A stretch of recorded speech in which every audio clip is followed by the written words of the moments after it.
हमारी जो संस्कृति है वो कहती है कि इंसान के पास सबसे बड़ी शक्ति उसके विचार होते हैं और इसीलिए हमारे प्राचीन शास्त्रों में इस बात का जिक्र किया गया है कि विचारों की जो खेती है हमेशा धैर्य के साथ करनी चाहिए, क्योंकि जैसा सोचेंगे वैसा ही सामान्य रूप से काम भी होता है। आज एटॉमिक नॉर्थ प्राइवेट लिमिटेड की जिस बिल्डिंग का, जिस भवन का उद्घाटन हुआ है, मेरे इंडस्ट्री सेक्रेटरी ने बताया, यहाँ के इंडस्ट्री सेक्रेटरी ने, कि लैंडमार्क तारीख है आज की। मैं उसे कहूँगा कि संजीव सपोलिया जी को, जो आपके समाज ने, यहाँ के लोगों ने, इस कम्युनिटी ने जो दिया था, उसे वापस लौटाने की एक फसल उन्होंने यहाँ फिर से लगाई है। कोविड के दौरान केंद्र और राज्य सरकारों को मौका मिला था कि वो आपदा को अवसर में बदल सकें। भारत के आदरणीय प्रधानमंत्री श्रीमान नरेंद्र मोदी जी के नेतृत्व में भारत ने इस संकल्प को सिद्धि तक पहुंचाने में सफलता पाई और अनेक नए आयाम हासिल किए। मैं मानता हूं कि उसी कड़ी में एटॉमिक नॉर्थ कंपनी की यहाँ शुरुआत भी है। जब कोविड की दूसरी लहर थी, इस धरती के ही पुत्र, son of the soil, Sanjeev Sapolia ने लगभग 6 महीने बिलावर में बिताए और माता पिता, अपने गांव के वातावरण ने उन्हें प्रेरित किया कि वो फिर से बिलावर लौटें। फरवरी 2023 में इस बिल्डिंग का निर्माण शुरू हुआ और मुझे लगता है कि बिलावर के इतिहास में नहीं, कठुआ के इतिहास और जम्मू कश्मीर के इतिहास में एक नए अध्याय की शुरुआत भी आज हुई है। मैं एटॉमिक नॉर्थ प्राइवेट लिमिटेड तथा यहाँ के सभी युवाओं को, नागरिकों को बहुत बहुत बधाई और शुभकामनाएं देता हूँ। नोएडा, कनाडा, इंग्लैंड, अमेरिका के पश्चात बिलावर कठुआ में एटॉमिक नॉर्थ प्राइवेट लिमिटेड का यह 5वां पता, 5वां एड्रेस होगा। कुछ दिन पहले मैं मिला था संजीव सपोलिया जी से और उन्होंने जो मुझे बताया था, पहले फेज में 100 बच्चे, उसमें से अधिकांश स्थानीय होंगे, से ये काम शुरू होगा। और ये भी इन्होंने कहा कि हम कोशिश करेंगे कि स्थानीय युवाओं को वरीयता दें। अगले साल इसका विस्तार शुरू होगा और जब पूरी क्षमता के साथ ये काम करने लगेगा एटॉमिक नॉर्थ, तो मोटे तौर पर 1500 लोगों को रोजगार यहाँ मिलेगा। उनकी योजना है data centre, network operation centre. मैं आप सबको भविष्य के इस एक्शन प्लान के लिए अपनी शुभकामनाएं देता हूं। और एक बात और कहना चाहूँगा कि जो स्थानीय युवाओं को आप रिक्रूट करें, तो जोहो का नाम आप में से अनेक लोगों ने सुना होगा। उसका एक मॉडल है 10 कॉसी मॉडल। मुझे लगता है कि अगर उसको हम फॉलो करते हैं तो काफ़ी लाभ पहुंचेगा। बिलावर तथा आसपास के जो नौजवान हैं उन्हें तरजीह भी मिलेगी, उनका टैलेंट आने वाले दिनों में निखरेगा, ट्रेनिंग भी उन्हें दी जाएगी और एटॉमिक नॉर्थ कंपनी के माध्यम से इस पूरे इलाके की तस्वीर बदलेगी और ग्रामीण क्षेत्र, रूरल रिवाइवल को एक नई गति मिलेगी। कोविड महामारी से पहले श्रीधर वेम्बू ने 2019 में जोहो का परमानेंट ऑफिस सैन फ्रांसिस्को से तमिलनाडु के गांव टेनकासी में शिफ्ट किया और आज गांव में बैठकर ग्लोबल प्रोडक्ट बनाने के संकल्प को उन्होंने साकार किया। मैं समझता हूं कि जो तमिलनाडु में हुआ उससे बेहतर जम्मू कश्मीर में होने वाला है। इसको संजीव सपोलिया और उनकी टीम ने चरितार्थ किया है।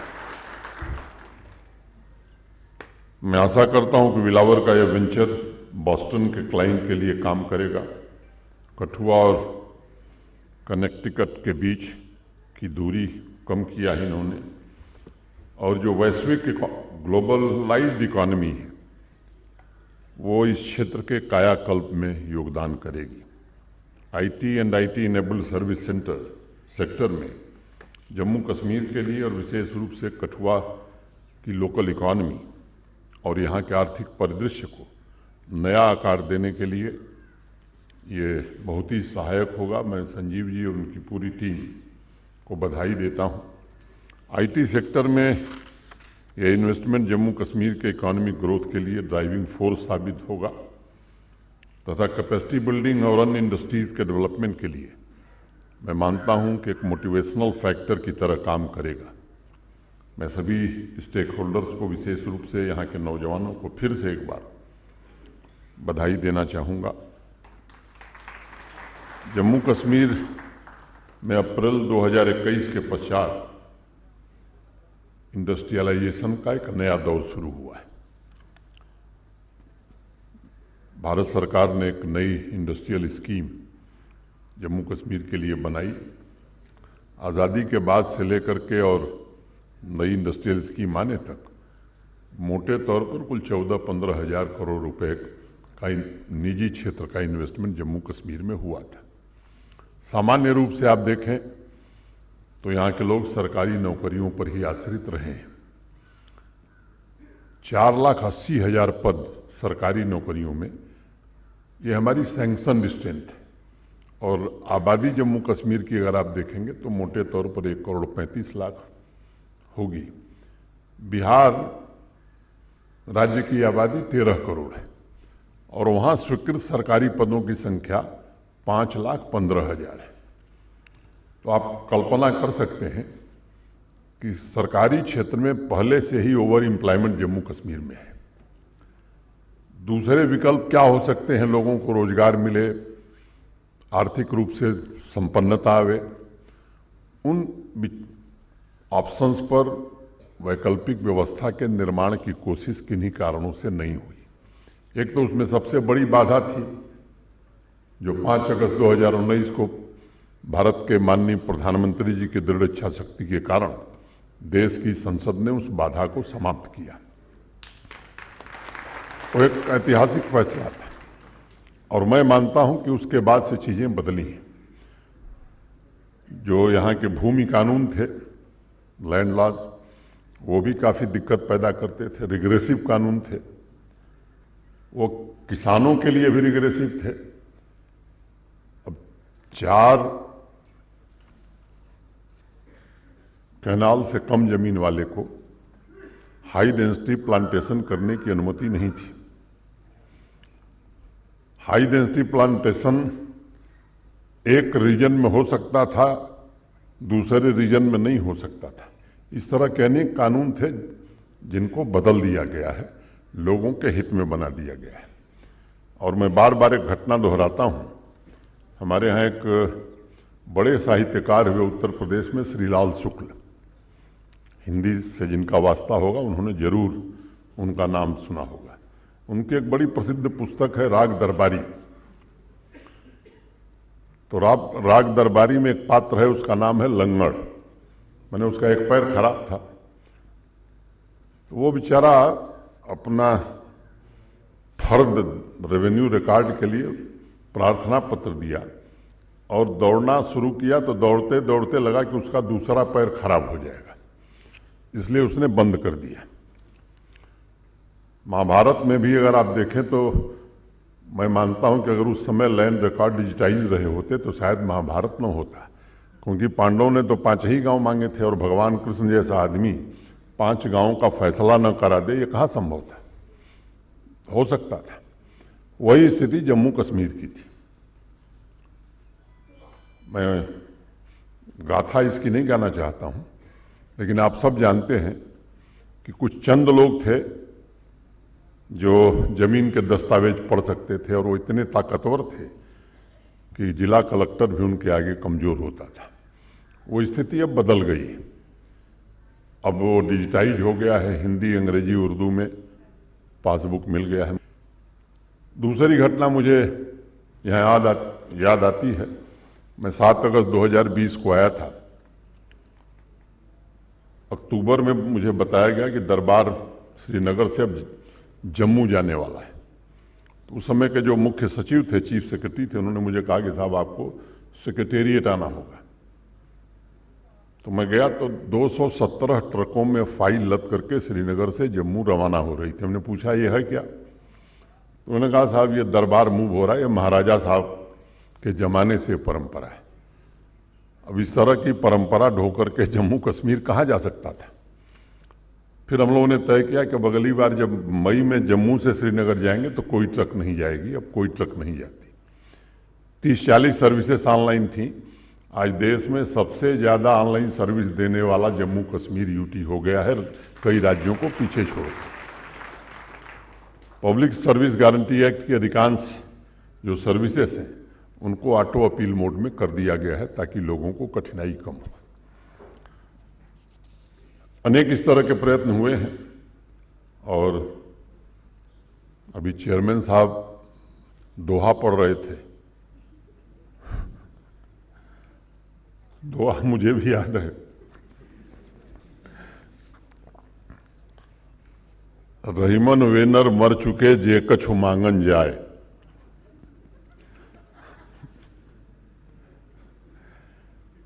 मैंने मांगने से पहले मर जाना बेहतर है। लेकिन अगली लाइन आप लोगों को प्रसन्न करने वाली है। उनसे पहले वे मरे जिनमुख निकसत ना आए। मैंने अगर किसी ने मांग दिया तो वो तो काम खराब किया ही, लेकिन जिससे मांगा अगर वो न दे तो उससे भी खराब काम है।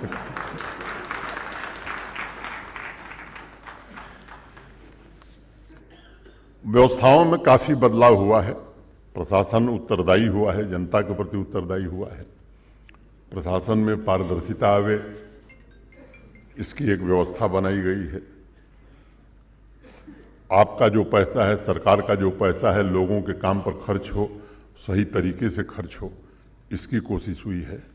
रोजगार के साधन बढ़े, इसकी भी कोशिश हो रही है। और स्वाभाविक रूप से जब तक इंडस्ट्री नहीं आएगी लोगों को रोजगार नहीं मिलेगा।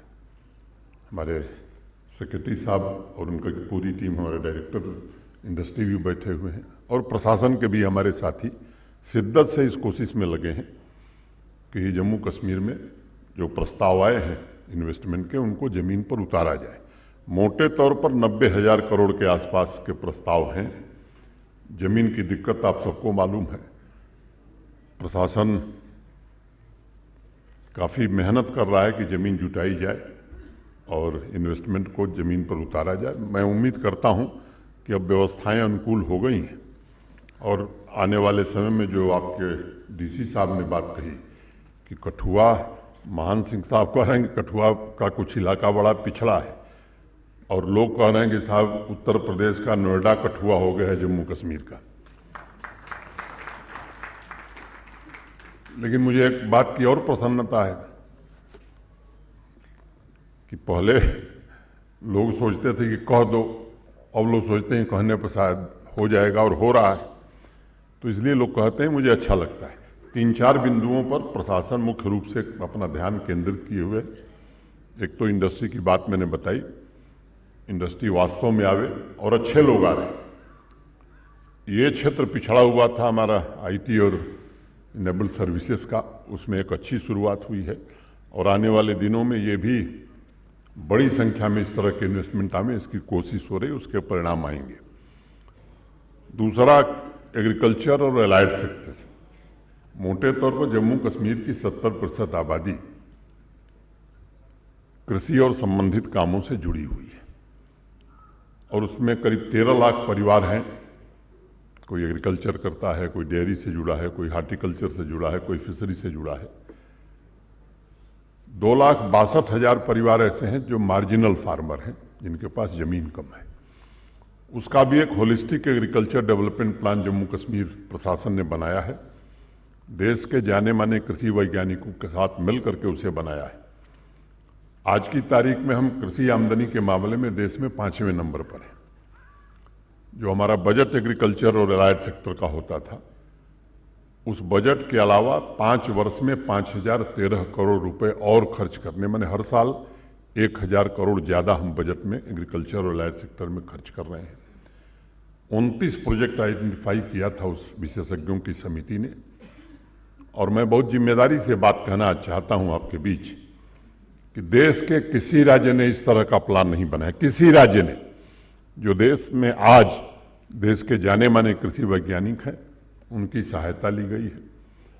और एग्रीकल्चर और लाइन डिपार्टमेंट के जो हमारे अफसर हैं, मैं उनकी भी सराहना करूंगा कि जब ट्रेनिंग का कार्यक्रम चल रहा था, किसान संपर्क अभियान, तो ये कोशिश की गई है कि हर पंचायत में अधिक से अधिक किसानों को ट्रेन किया जाए, दक्ष पोर्टल पर उनका रजिस्ट्रेशन कराया जाए। तो दूसरा, मैं समझता हूं कि मोटे तौर पर 30,000 करोड़ जीडीपी में कंट्रीब्यूशन एग्रीकल्चर सेक्टर का आने वाले 4 साल में बढ़ने वाला है, और भारी मात्रा में रोजगार भी उसके कारण पैदा होगा। तीसरा, टूरिज्म यहाँ का, तो 2 साल से आप देख रहे हैं 1,88,00,000 लोग 2 साल पहले आए थे, गत वर्ष 2,12,00,000 लोग आए हैं। अब यहाँ एक माइंडसेट दिमाग में बैठ गया है कि ये सब काम सरकार करती है, सरकार जहां इस तरह के काम में लगती है वहां बंटाधार होता है। अब उस माइंडसेट से जम्मू कश्मीर को बाहर निकलने की जरूरत है। सरकार का काम है इंफ्रास्ट्रक्चर बनाना, लोग सुविधापूर्वक जा सकें सड़क से, वहां बिजली है कि नहीं है ये इंतजाम करे, पानी है कि नहीं है। जब तक निजी क्षेत्रों का निवेश नहीं आएगा तब तक टूरिज्म भी नहीं बढ़ेगा, और उसकी कोशिश हो रही है। और मैं उम्मीद करता हूं कि आने वाले 6 महीने में इस तरह के कई चीजें आपको दिखेंगी। शिक्षा बहुत आवश्यक है, तो जो राष्ट्रीय शिक्षा नीति माननीय प्रधानमंत्री जी के कारण देश की युवा पीढ़ी को उपहार के रूप में मिली है, वो भी अच्छे ढंग से जम्मू कश्मीर में लागू हो, इसकी कोशिश की जा रही है। और आज मुझे कहते हुए प्रसन्नता है कि हायर एजुकेशन के सेक्टर में जो इनिशिएटिव जम्मू कश्मीर ने लिया है, देश के कई राज्य उसे आज मुझे लगता है फॉलो करेंगे। यूजीसी के चेयरमैन अभी पिछले दिनों मुझे मिले थे, उन्होंने कहा कि साहब डिज़ाइन योर डिग्री की जो शुरुआत जम्मू कश्मीर ने की है, अब लगता है कि देश के अनेक विश्वविद्यालय उसे फॉलो करने वाले हैं। तो अनेक इस तरह की चीज़ें शुरू हुई हैं। मैं समझता हूं कि कोशिश है, और इस कोशिश में सफलता मिले ये हमारे साथी प्रयास कर रहे हैं। जम्मू कश्मीर को कारोबार का पर्याय बनाया जाए, एक लक्ष्य है। इकोनॉमिक ग्रोथ स्टेबल है, ये भी एक लक्ष्य है। गांव तक उद्योग पहुंचे, पिछड़े क्षेत्रों तक उद्योग पहुंचे, इसकी भी कोशिश है। और चौथी बात कि हाई स्टैंडर्ड ऑफ लिविंग, लोगों के जीवन स्तर में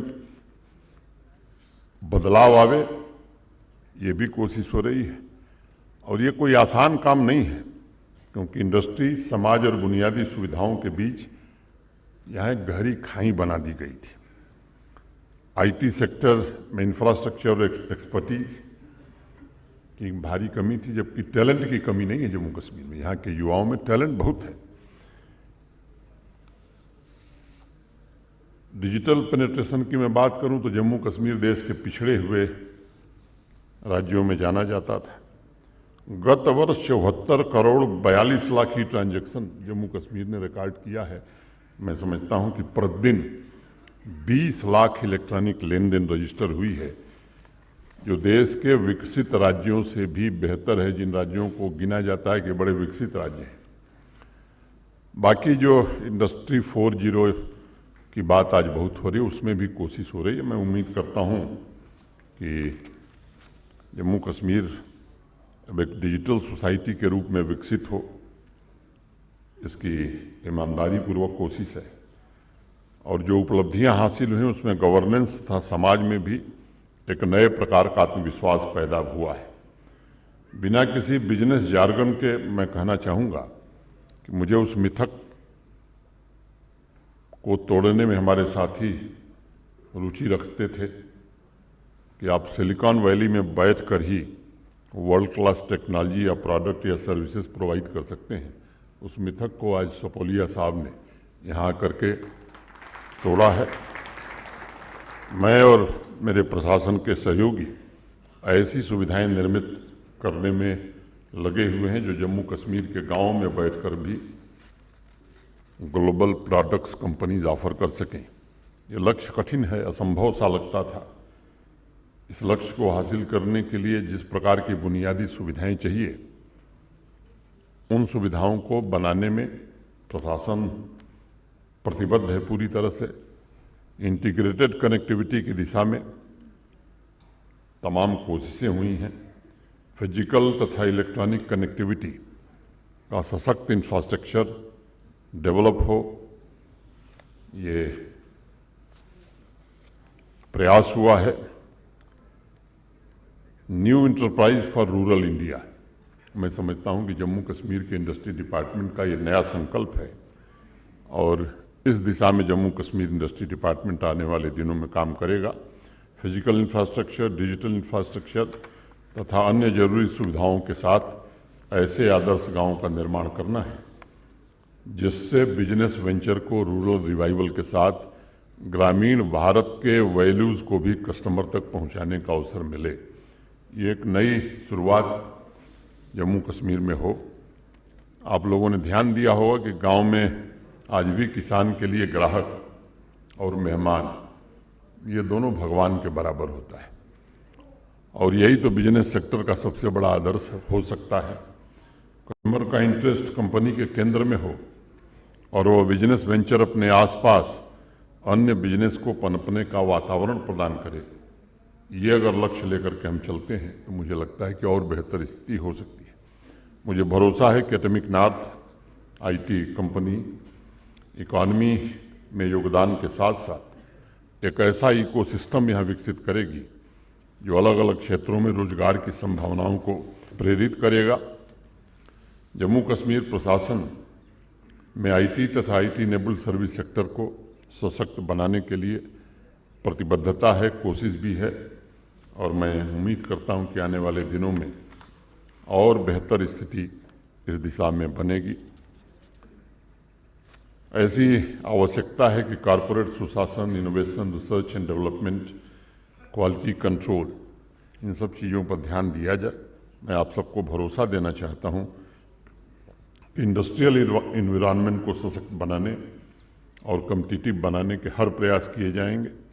इकॉनमी में महत्वपूर्ण योगदान देने के साथ साथ एटॉमिक नॉर्थ के साथ आरंभ हो रही यात्रा बड़ी संख्या में स्थानीय युवाओं को स्किल कौशल पूर्ण बनाने में महत्वपूर्ण भूमिका का भी निर्वहन करेगी। कठुआ जम्मू कश्मीर और राष्ट्र निर्माण के कार्य में मैं इसे एक प्रोडक्टिव फोर्स के रूप में देखता हूं। एक अनुमान के मुताबिक 2024-25 के वित्तीय वर्ष में टेक्नोलॉजी ग्रोथ और कंपनीज के रीओरिएंटेशन की वजह से देश में लगभग 2.5 करोड़ स्किल टेक्निकल हैंड की आवश्यकता होगी। अब ऐसे युवा आएंगे कहाँ से? तो ऐसी ही एटॉमिक नॉर्थ जैसी कंपनियां लोगों को ट्रेन करेंगी, इस मांग को पूरा करेंगी और राष्ट्रीय प्रयास के इस महत्वपूर्ण क्षेत्र में अग्रणी भूमिका भी निभाएंगी। एक बात मैं बार बार कहता हूं, टेक्नोलॉजी बेस्ड कंपनीज को इनोवेटिव तथा मार्केट ड्रिवन होना चाहिए क्योंकि वो कंपनीज नए बाजार, नए रोजगार के अवसर विकसित करके इकॉनमी में महत्वपूर्ण भूमिका निभा सकती हैं, जो रिजिलियंट भी हो और फ्लेक्सिबल भी हो। इस दिशा में एटॉमिक नॉर्थ की इंफ्रास्ट्रक्चर मैनेजमेंट की कार्यकुशलता, network support, user support, system support, cloud service, security service, deep technology जैसे blockchain, artificial intelligence, machine learning में इनका अनुभव इंडस्ट्री, लोकल इकोनॉमी और रोजगार के लिए एक अनुकूल वातावरण तैयार करेगा। संजीव जी से मैं बात कर रहा था अप्रोच रोड को लेकर के। मैं डीसी कठुआ को ये निर्देश देता हूं कि इस काम को प्राथमिकता के आधार पर जिला प्रशासन इसको पूरा करावे। और एक अंतिम बात कह के ख़त्म करूंगा। इंडस्ट्री का सबसे गहरा संबंध मुनाफे से है, लेकिन एकमात्र संबंध ये नहीं होता है, बल्कि ये समाज और क्षेत्र विशेष के रिश्तों के साथ रिश्तों का ये सिर्फ एक पहलू है। इसके साथ सामाजिक दायित्व भी जुड़े हुए हैं तथा इंडस्ट्रीज को समावेशी विकास में महत्वपूर्ण भूमिका निभाने की भी जरूरत है। इसलिए इंडस्ट्रियलाइजेशन के अभियान में जम्मू कश्मीर का प्रशासन, इंडस्ट्री डिपार्टमेंट ये प्रयास कर रहा है कि उद्यम ब्लॉक स्तर तक पहुँचे, ग्रामीण इलाकों तक पहुँचें, ताकि ग्रामीण इलाकों का विकास हो और सही दिशा में विकास हो। सुविधाओं की दृष्टि से शहरों और गांवों के बीच जो खाई है वो कम हो, इसमें चेयरमैन साहब और बाकी चुने हुए प्रतिनिधियों की बड़ी भूमिका है। ये माननीय प्रधानमंत्री जी की प्रतिबद्धता है। 3 टियर पंचायती राज सिस्टम यहाँ इस्टेब्लिश हुआ है, देर से हुआ है लेकिन काफ़ी अच्छा चल रहा है। और मैं चूँकि लोग यहाँ हैं इसलिए मैं कहना चाहता हूँ कि वो चुनाव भी जल्दी होंगे। एक संवैधानिक कठिनाई थी, स्टेट रीऑर्गेनाइजेशन एक्ट बनने के बाद ओबीसी अदर बैकवर्ड क्लासेस, पिछड़ी हुई जातियों का आरक्षण भी एक संवैधानिक अनिवार्यता है। देश की संसद ने वो कानून बना दिया है। तो लोकसभा चुनाव अब होने वाले हैं, उसके बाद पंचायतों के चुनाव भी होंगे और जितने भी माने पंचायती राज की व्यवस्था हो या यूएलबी की, ये सभी चुनाव और विधानसभा के चुनाव होंगे। आप सब लोग माने लोकतंत्र की सबसे बड़ी खासियत यही है कि जनता जैसी सरकार चाहती है वैसी सरकार बनती है। तो अवसर आपके पास रहेगा, आप जैसा फैसला करेंगे वैसी सरकार बनेगी। मैं एक और विशेष बात आप सभी का ध्यान आकर्षित करना चाहूँगा, जो मैंने आपको बता दिया है एग्रीकल्चर को लेकर के। मैं फिर से यहाँ उपस्थित सभी बंधुओं के प्रति हृदय से आभार व्यक्त करता हूँ। और महान सिंह जी ने कई बातें कही, उसके बारे में आज बोलना उचित नहीं है। मैं ये कई बात कहता हूँ कि जो होने लायक है वो जरूर हो जाएगा, जो नहीं होने लायक है वो कभी नहीं होगा। क्योंकि हमारे यहाँ एक पुरानी कहावत है कि एक ढपोर शंख हुआ करता था। किस्सा सुने आप लोग ढपोर शंख का? नहीं। एक ढपोर शंख महाराज थे, तो पेड़, बरगद का पेड़ था, धुनी लगाकर बैठे हुए थे। कोई बगल से जा रहा था, तो बच्चा था, ढपोर शंख महाराज ने उसको आशीर्वाद दिया, कहा कि बच्चा खुश रहो। तो बच्चे ने कहा कि महाराज बहुत भूख लगी है, 2 रुपया दे दीजिए। तो महाराज ने कहा 4 ले लो। तो बच्चे ने कहा दीजिए 4। तो महाराज ने कहा 8 ले लो। बच्चे ने कहा 8 दीजिए। तो महाराज ने कहा 16 रुपया ले लो। बच्चा जितना मांगता था महाराज दुगुना देने का आश्वासन जरूर देते थे, देते कुछ नहीं थे। तब से हमारे यहाँ एक कहावत कही जाती है कि अहम ढपोर शंखोस्मि, मैं ढपोर शंख हूँ, बदामी च ददामिना, मैं केवल बोलता हूँ, देता कुछ नहीं। तो लंबे समय तक यह आदत रही है ढपोर शंख की घोषणाओं की। उस घोषणाओं से हम लोग बाहर निकल गए।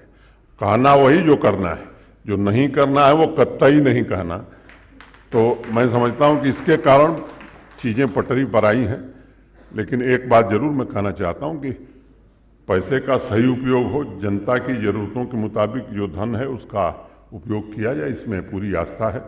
और भारत सरकार ने जिस तरह से जम्मू कश्मीर के इंफ्रास्ट्रक्चर के लिए धन दिया है, मैं कहूँ कि उदारतापूर्वक प्रधानमंत्री जी ने आज 1.5 लाख करोड़ रुपए के हाईवे और टनल के प्रोजेक्ट जम्मू कश्मीर में चल रहे हैं।